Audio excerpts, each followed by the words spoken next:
The pre-order period for Samsung's brand new Galaxy Z Fold 7 is still open. However, a recent Korean story is already delving into the company's purported plans for the Galaxy Z Fold 8, which might be available for purchase in exactly 1 year. Even worse, Samsung is allegedly already thinking about downgrading. Similar to the Galaxy Z Fold Special Edition, the folding display of the Galaxy Z Fold 7 is supported by a titanium backplate. It improves structural rigidity compared to earlier models. But according to the article, Samsung might already be considering swapping it out for a lower quality material. Samsung may return to employing a carbon fiber reinforced plastic backplate for the Galaxy Z Fold 8, per a recent rumor from the ELEC. The Galaxy Z Fold 3 introduced the carbon fiber reinforced plastic backplate, which was still in use this year. The backplate of the first Fold versions was made of stainless steel.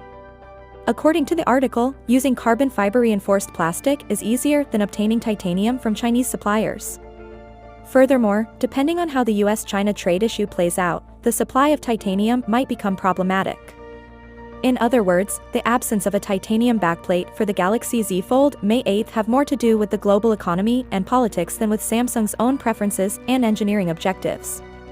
The thinness and rigidity of the Galaxy Z Fold 7 are partly due to the usage of titanium.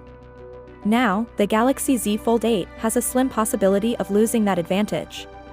But even with all of that, it's too early to predict with certainty what will occur.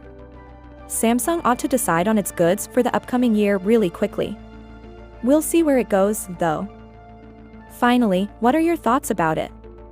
So without being said, let me know your thought in the comment below, and if you are new here, please subscribe. Peace out.